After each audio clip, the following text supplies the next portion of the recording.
दिल्ली विधानसभा चुनाव में कांग्रेस भले ही एक भी सीट न जीत पाई हो, मगर उसने इतना एहसास करा दिया है सभी क्षेत्रीय दलों को कि अगर आप अपने स्टेट में राज करना चाहते हैं तो बिना उसके मुमकिन नहीं है।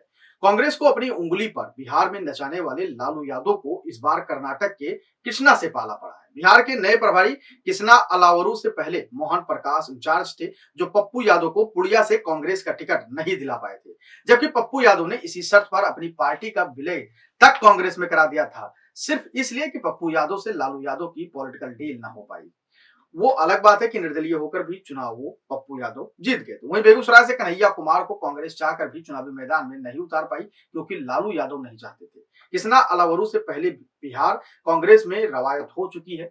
जो भी प्रदेश अध्यक्ष जब बिहार प्रभारी बनता था, वो लालू दरबार में हाजिरी जरूर लगाता था, मगर 3 सप्ताह बाद भी ना तो लालू यादव की ओर से न ही कृष्णा की ओर से किसी भी तरीके की अब तक मीटिंग या मैसेज दिया गया है। दरअसल बिहार कांग्रेस के नए प्रभारी कृष्णा अलावरू के सामने पार्टी को एकजुट करने की बड़ी चुनौती है। इसमें कई नेता राजद और लालू तेजस्वी के समर्थन माने जाते हैं। पिछले 20 सालों से आला कमान ने बिहार कांग्रेस की कमान लगभग राजद के हाथों में ही छोड़ रखी थी। दिल्ली चुनाव के बाद राहुल गांधी और मल्लिकार्जुन खड़गे नई स्ट्रेटजी पर काम कर रहे हैं। अब नौजवान नेताओं को कमान सौंपा जा रहा है। कृष्णा अलावरू, अलका लांबा और कन्हैया कुमार बिहार का दौरा कर रहे हैं और कार्यकर्ताओं से मिल रहे हैं। पार्टी में कई गुट हैं और कई नेता राजद के प्रति ज्यादा वफादार माने जाते हैं। इसी वजह से कांग्रेस का अपना कोई खास जनाधार अभी तक बिहार में नहीं बन पाया है। अब अलावरू को यह सुनिश्चित करना चाहते हैं कि सभी नेता पार्टी लाइन पर चलें, एकजुट होकर काम करें।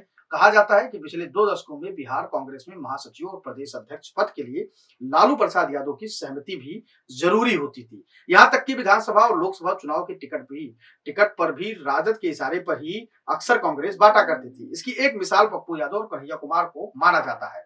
कांग्रेस चाहकर भी पप्पू यादव को पुड़िया और कन्हैया कुमार को बेगूसराय से चुनाव नहीं लड़ा पाई थी, क्योंकि राजद नहीं चाहती थी। दरअसल दिल्ली चुनाव के नतीजों के बाद बिहार के कटिहार से सांसद तारिक अनवर ने बिहार कांग्रेस में बदलाव की मांग उठाई थी। कुछ विधायकों ने भी कांग्रेस को अकेले चुनाव लड़ने की सलाह भी दी थी। पार्टी के अंदर से ही उठ रही इन आवाजों को अब आला कमान सुनकर हरकत में आ रहा है और पार्टी को मजबूत करने के इरादे से सारी कोशिशें शुरू हो गई। इसी कड़ी में कृष्णा अलावरू को बिहार प्रदेश प्रभारी बनाया गया।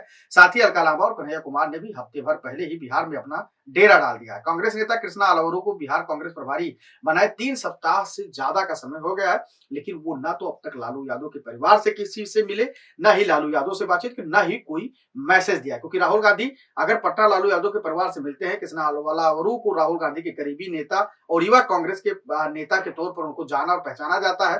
कृष्णा को कहा जाता है कि वो इतना दमखम रखते हैं कि किसी भी स्टेट में कांग्रेस की जनाधार को वो बढ़ा सकते हैं और इसीलिए कृष्णा को यहाँ पे प्रभारी बनाया गया है। लेकिन अब देखने वाली बात यह होगी कि आगे आने वाले भविष्य में या विधानसभा चुनाव में बिहार में इस बार लालू यादव के परिवार से राहुल गांधी का किस तरीके का संबंध रहता है, क्योंकि ये संबंध निर्भर करेगा गठबंधन पर। अगर ये संबंध अच्छा नहीं होता है तो फिर कहीं ना कहीं लालू यादव के परिवार के लिए और कांग्रेस के लिए भी दिक्कतें और मुसीबतें खड़ी हो सकती है। लेकिन माना जा रहा है कि ये दोनों नेता जल्द ही मुलाकात करेंगे और अपना अपना रुख स्पष्ट करेंगे। लेकिन फिलहाल अभी तक ये मैसेज है कि कृष्णा ने लालू यादव के दरबार में अभी तक हाजिरी बिल्कुल भी नहीं लगाई है और अब देखने वाली बात यह होगी कि क्या कृष्णा जाते हैं या फिर लालू यादव के परिवार से कोई मैसेज आता है कांग्रेस को कि आप आइए और चुनावी समीकरण और सीटों को लेकर बातचीत की जाए। माना जा रहा है कि सीटों को लेकर मामला अभी तक फंसा हुआ है और लालू यादव के बिना यह सब अधूरा होता है। तो अब देखने वाली बात होगी आगे क्या कुछ होता है। वैसे आपकी क्या राय है,